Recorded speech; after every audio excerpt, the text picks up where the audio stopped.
Well, folks, we've been sitting back and we've been watching these ICE raids, and we've been watching kids zip tied. We've been watching people thrown to the ground. And a lot of times when you see these type of raids, they look like they're being carried out by the Three Stooges. There's been some that has just been such a cluster fuck that you sit back and say to yourself, how is this even real life? Well, it's real life because Trump is a criminal who surrounded himself with a criminal regime.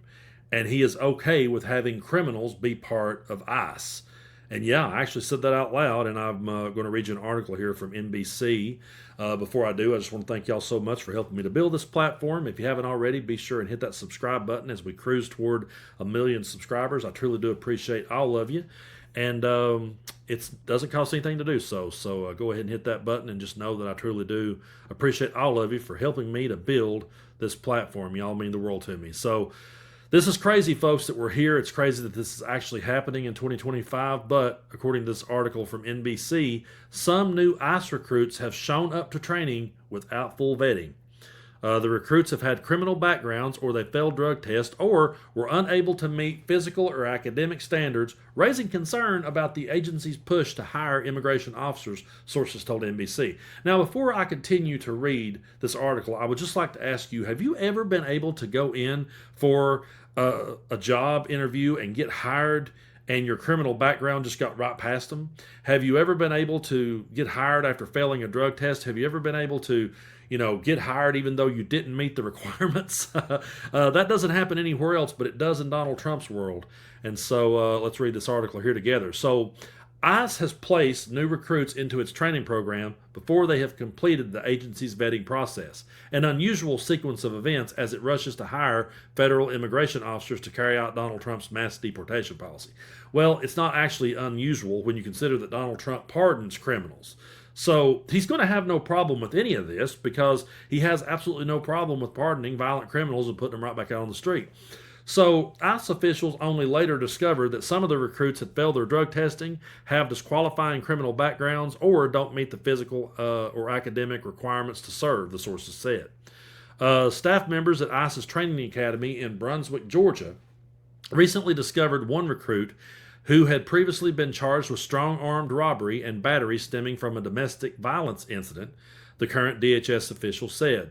They also found as recently as this month that some recruits are going through the 6 weeks training course, hadn't submitted fingerprints for a background check as ICE's hiring process requires, the current and former DHS official said. And again, I just can't imagine any of us in any other world getting through these hoops and getting a position when you don't even meet the requirements or don't even submit your fingerprints. It's absolutely insane. But per ICE policy, applicants are required to pass drug tests and undergo security vetting through ICE's Human Resources Office before they show up for the training course. Now, the former official said the process was more strictly adhered to before a hiring surge than began this summer. The process was meant to weed out disqualified candidates before they were sent to training.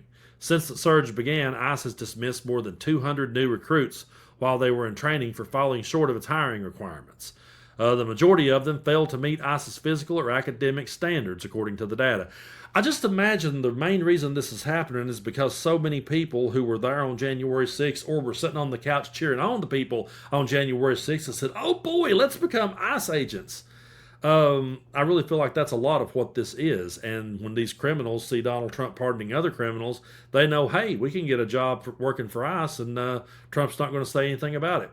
The officials said there's a growing concern that in the Trump administration's race to expand the number of ICE agents to 10,000 by the end of the year, the agency could miss red flags in the backgrounds of some of the new recruits and inadvertently hire them.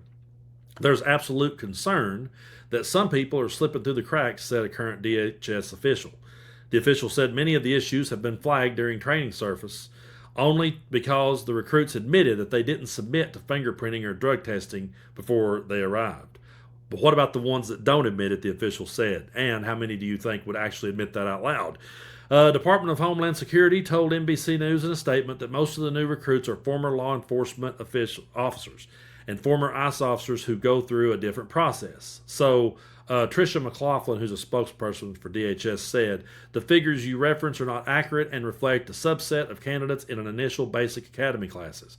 The vast majority of new officers brought on during hiring surge are experienced law enforcement officers who have already successfully completed a law enforcement academy.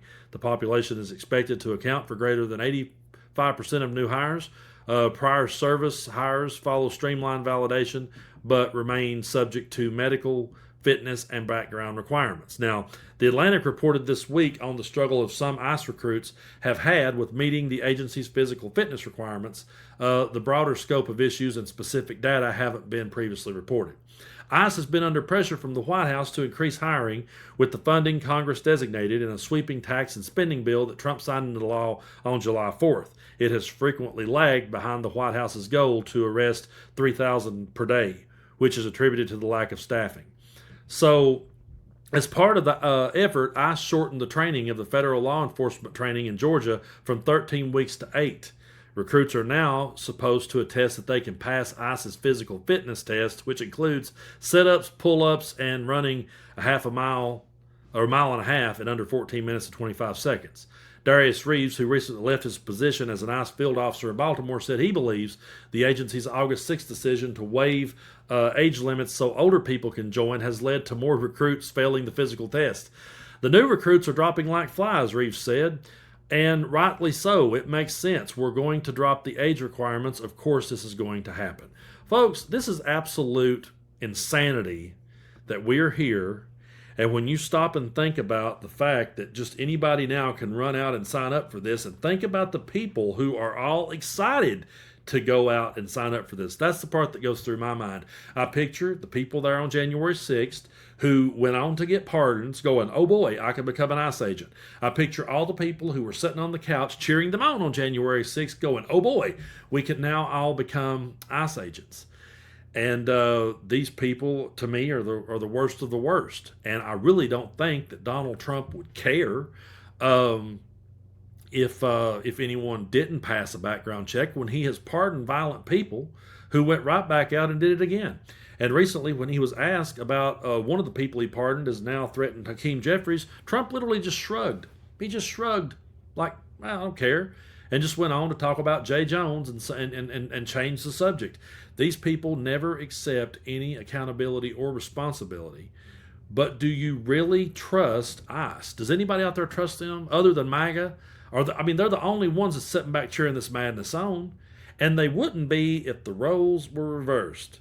And I know we can do the whataboutisms all day, but I'm just sitting here telling you that if this was a Democratic president and people like us were showing up to become agents and we were just going out there and throwing the Tim Pools of the world to the ground, that dude's still crying about getting slapped in the head years ago. So I can't imagine what he would be saying if that was happening to them today.